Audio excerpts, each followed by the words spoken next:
Hi there. My name is Danielle Beersman. I am 20 years old and I am a suicide attempt survivor and a recovering cutter. And the reason that I kind of wanted to make this YouTube channel and WordPress, I have a website, it's daniellebeersman.wordpress.com, and I also made a page on Facebook for people to come and and hear about me. And the reason that I've kind of started all of this is because, um, as a kid who went through a lot of mental illness problems, suicidal thoughts and depression and anxiety and stuff like that, as I was looking around, I noticed that there isn't really much for teenagers who are going through problems. And I really wanted there to be a place for people to turn. And really even looking around in my community around Springfield, Missouri, there's nothing going on really, except for the work that I've done in the past couple months. So I just kind of wanted to get my story out there and also kind of let people know that I'm here. I'm here to speak about all of these problems. My dream is to go around to high schools and tell my story and spread mental illness awareness. I'm here for teens and parents with kids going through all of this. I have firsthand experience. I might as well share it. And you don't see a lot of people sharing stories like mine. And, having that firsthand experience, maybe I can help somebody who might not have a tomorrow otherwise. So that's a little bit about why this was created. I'm going to tell you a little bit about me. Please excuse my dog. Now, all of my story kind of starts whenever I was 14 years old. I experienced some sexual abuse from my cousin, and because of that, I started cutting. Cutting was everything for me. It allowed me to say everything that I couldn't say face to face to people. It also allowed me to feel, which I know sounds kind of weird, but when you have depression and you sink so far down into it, you stop feeling things. You go numb.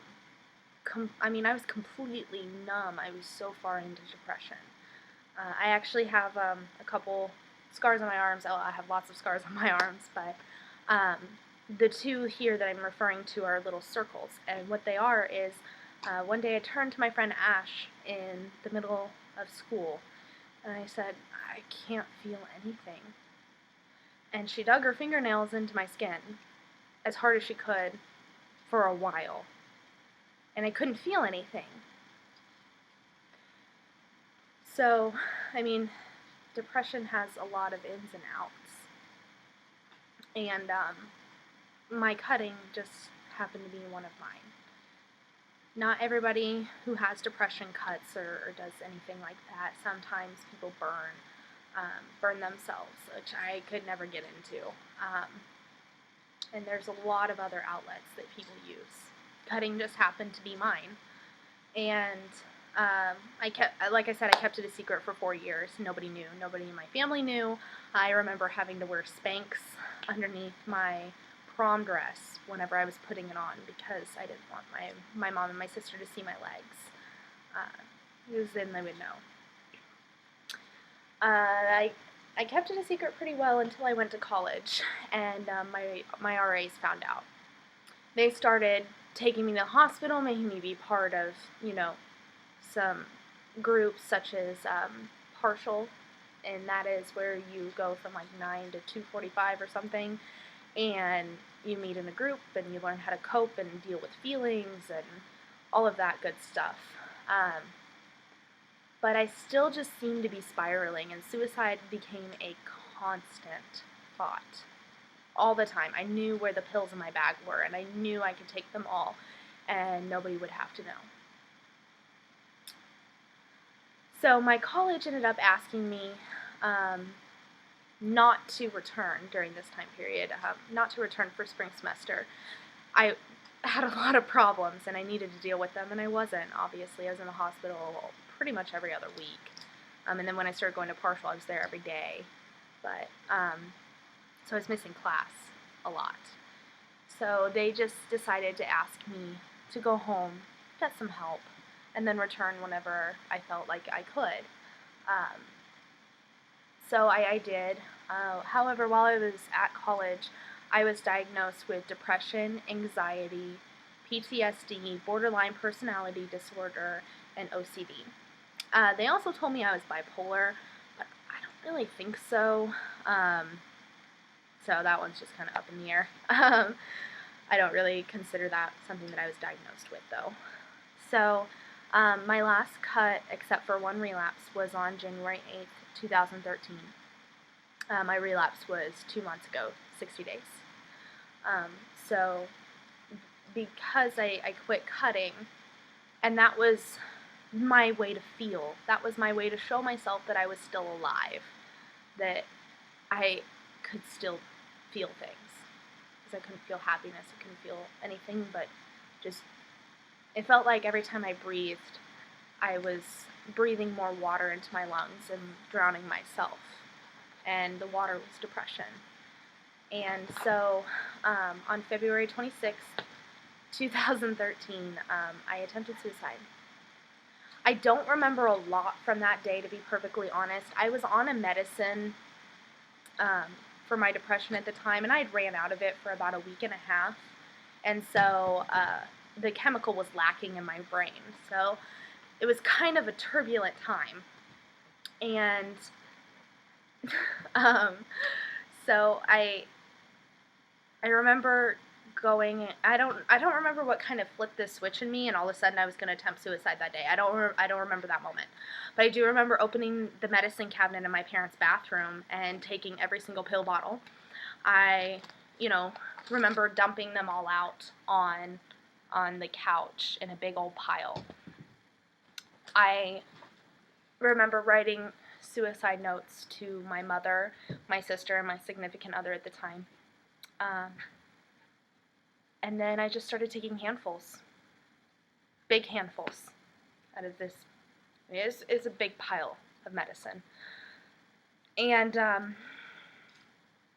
the last thing that I remember is swaying slightly to the left while taking another handful of pills. After this is just what my family has told me from that day and the days to follow. My mom came home, and I was on the couch. Last thing I remember, I was on the floor, but I was on the couch with a blanket over me. She tried to talk to me, and I wasn't responding. She thought I was just asleep because I'm a pretty heavy sleeper.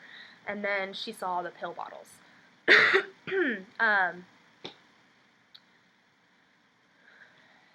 She then performed CPR on me for 30 minutes until the first responders came.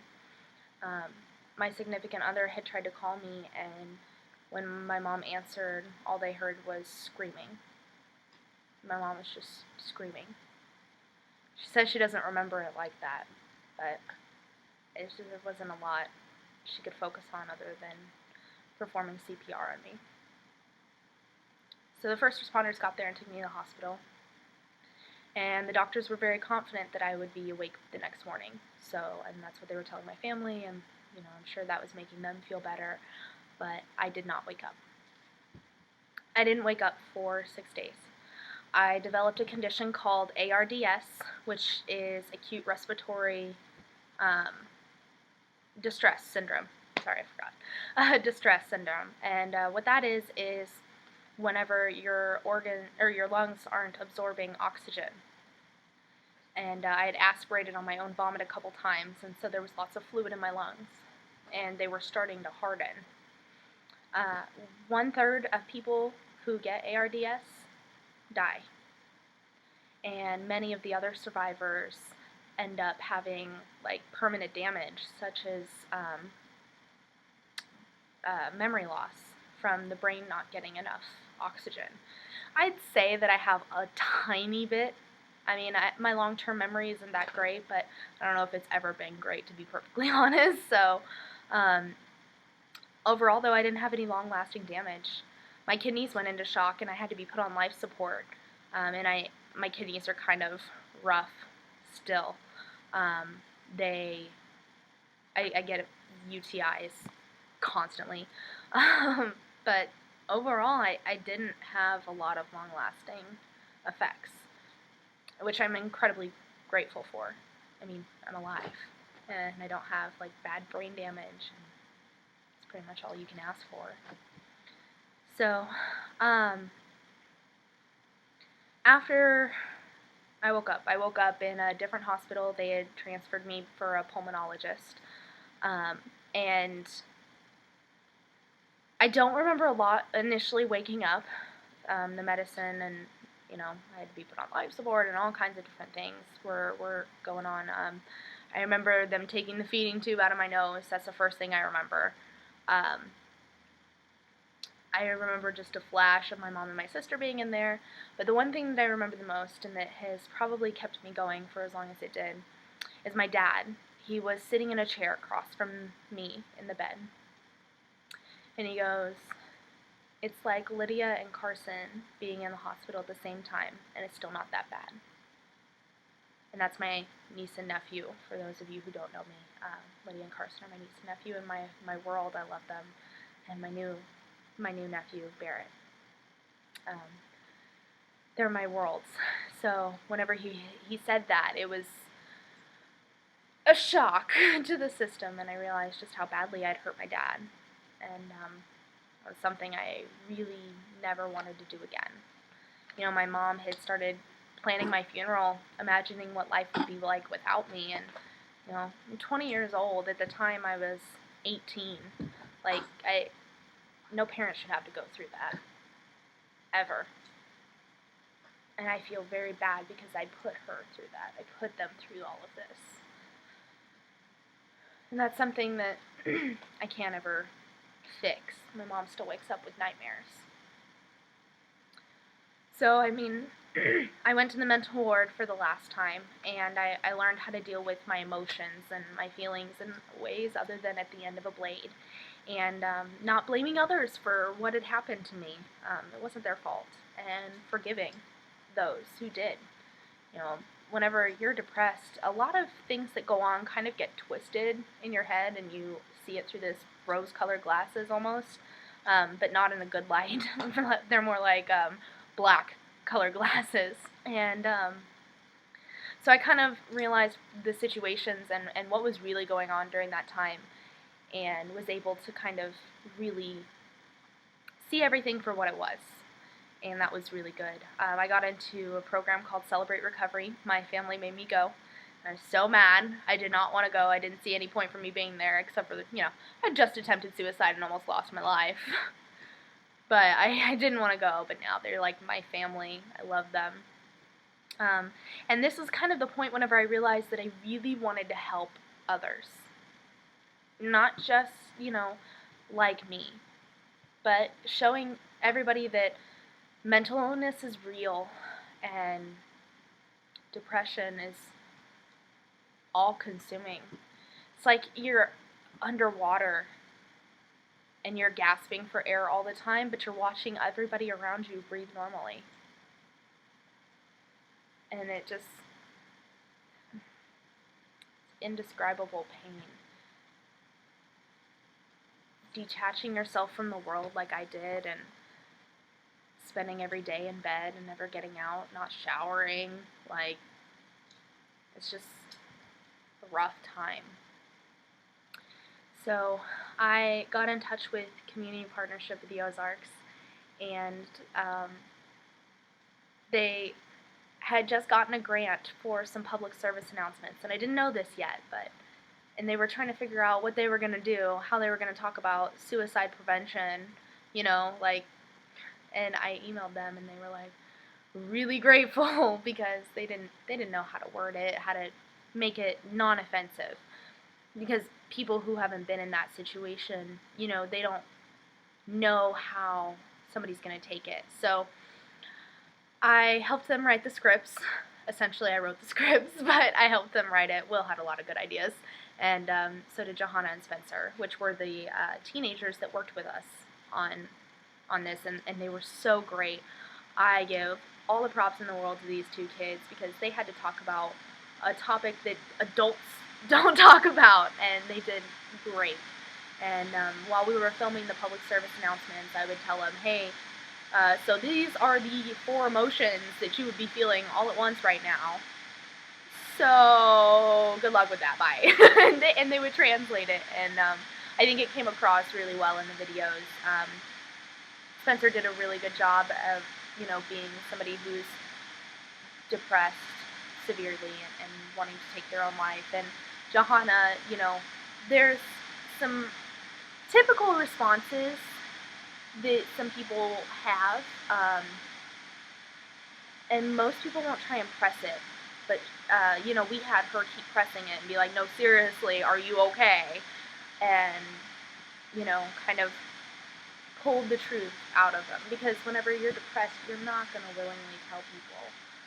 You feel like you're burdening people with your problems and that, they've got so much more going on in life besides this. They shouldn't have to deal with your problems too. And, it's very confusing, to say the least. And, so they really fed off of each other's energy and did really, really well. And it was so much fun for me and a lot of healing as well. There was a cemetery scene where, Johanna and this other young man, who I can't remember his name, they were in disbelief that their best friend had just taken his life. And as I was watching it, I realized that that was almost me, and I was almost a name on a headstone. And it really hit me, just the severity of what I'd done. I mean, I knew, but when you're having to sit at this slab of concrete knowing that there's a human buried 6 feet under that, many people loved and cared about and missed, and realize that that was almost you, it kind of puts a whole new perspective on everything. So, that was good for me. It really was. But the thing that's been probably the best in giving me more healing than I can even possibly begin to explain is seeing the impact on the community. Crisis line calls, which is at the end of our public service announcement, we have a number that teenagers can call and just talk to somebody. And it's called the crisis line. Those calls from the same time period last year, they went up 15%. That's a big deal. That is a large number of teenagers that reached out for help, which is hard to do. Hard. Especially, with a stranger. You don't know if they're going to judge you, what they're going to say. And if you're underage, you're constantly terrified in the back of your minds that they're going to tell your parents or call the police or somehow they're going to find out. That's a big deal. For crisis line calls to go up 15%, those kids had more strength than I did. I never called a crisis line number. I knew that they were available, but I never did because I was so terrified. 15% of teenagers are more brave than I was, and that is huge. So, that's been so thankful, not to mention the messages, the comments, the support that I have received, not only from people that I've known, but people who know my family, just talking and thanking me, and, it's been so great to see that there might be time for change now. Because it's one thing for me to, stand up and do it, but if I don't have support, I'm not going to get anywhere. And so the support from everybody has just been overwhelming, and I am truly blessed. So that's just a little snippet of my story. I really, really would like to make this YouTube channel more talking about, mental illness issues going on in the area. I would like to do, question and answers on how to handle situations or anything, really.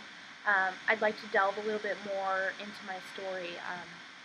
I have a lot of pictures from this time period. I love photography. I love it so much, and so I guess the photographer in me, while I was depressed, decided to document everything. Um, I have drawings. I have so much material that is just mine that I would like to share with you guys and help make this a town and a place and a country where teens can ask for help and not feel like they're trapped anymore. Because the first breath of fresh air that you get after being so depressed, it's unexplainable. It's relief like I've never felt before. So feel free to subscribe. Look me up on my blog, which is daniellebeersman.wordpress.com. I'm also the only Danielle Beersman ever, so you can look me up on Facebook. I have a page that you can like or request as a friend, anything like that. I'm always there. If you guys ever need anything. It also has my email on it, so you guys can email me anything, questions, etc.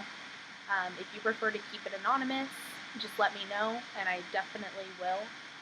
Even if I do happen to say anything, I'm not going to use your guys' names. I understand. I understand. So, get in touch with me. Tell me your story. Let's, get this out there so that, we can help other people. So, thanks so much for watching, and I hope that you guys have